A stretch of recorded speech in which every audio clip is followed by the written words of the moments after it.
Hi, welcome to Nakshatra creation. இன்றைக்கி நம்ம கொண்டக்கடலை பிரியாணி எப்படி செய்யலான்னு பார்க்க போகிறோம். அதுக்கு ஒரு மிக்ஸி ஜாரில் பட்டை, லவங்கம், அன்னாசி பூ இதெல்லாம் எடுத்துட்டேன். அது கூட 3 பச்சை மிளகா, கொஞ்சமாக பூண்டு, அது கூட கொஞ்சமாக இஞ்சி, புதினா, கொத்தமல்லி தழை இதெல்லாம் சேர்த்து ஒரு ஃபைன் பேஸ்ட்டாக அரைச்சி எடுத்துக்கலாம். அது தனியாக இருக்கட்டும். இப்போ நான் 4 மணி நேரம் ஊற வச்சு இந்த கொண்டக்கடலையை தனியாக வேக வச்சு எடுத்திருக்கேன்.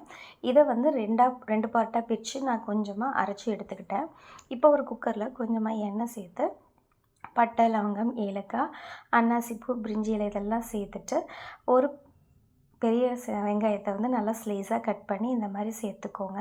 பிரியாணிக்கு நம்ம எந்த அளவுக்கு வந்து வதக்குவோமோ அந்தளவுக்கு வதக்கணும்னு இல்லை, ஓரளவுக்கு வதங்கியிருந்தால் போதும். அந்த கண்ணாடி பதத்துக்கு இருந்தால் அது கூட ஒரு தக்காளியை நான் இதையும் கட் பண்ணி சேர்த்துட்டேன். இப்போ நம்ம அரைச்சி வச்சுருந்த இந்த விழுதை இது கூட சேர்த்துட்டு நல்லா ஒரு தடவை மிக்ஸ் பண்ணி விடுங்க. இப்போ புளிப்புக்கு நம்ம தயிர் சேர்த்துக்கலாம்.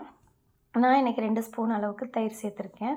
இதோட நம்ம அரைச்சி வச்சுருந்தோம் இல்லையா கொண்டக்கடலை, அதுவும் இதோடு சேர்த்துட்டு நல்லா ஒரு தடவை மிக்ஸ் பண்ணிக்கோங்க. இப்போ காரத்துக்கு நம்ம கொஞ்சமாக மஞ்சத்தூள், மிளகாத்தூள், மல்லித்தூள் இது வந்து உங்கள் காரத்துக்கு எந்த அளவுக்கு தேவையோ அந்தளவுக்கு சேர்த்துக்கோங்க. ஆனால் நான் மல்லித்தூள் மட்டும் 1 ஸ்பூன் சேர்த்துருக்கேன்.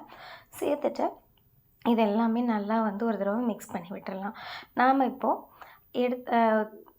நான் வந்து இன்றைக்கி 1 டம்ளர் ரைஸ் எடுத்திருக்கேன். நான் 2 டம்ளர் தண்ணி சேர்த்து அதில் உப்பும் சேர்த்துட்டு ஃபஸ்ட்டு நான் கொண்டக்கடலை தனியாக எடுத்து வச்சுருந்தேன் வேக வச்சு, அதையும் இது கூடயே சேர்த்துட்டு நம்ம நல்லா கொதி வந்த உடனே ரைஸை அதிலேயே போட்டு ஒரு தடவை தம் போட்டு இறக்குனிங்கன்னா ஒரு சூப்பரான ஹெல்த்தியான கொண்டக்கடலை பிரியாணி ரெடி.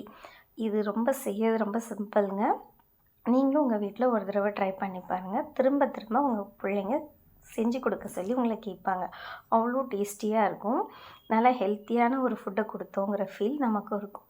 இதோடு சேர்த்து இந்த ஆனியன் ரைத்தாவோடு வச்சு சாப்பிட்டு பாருங்கள். டேஸ்ட் அட்டகாசமாக இருக்கும்.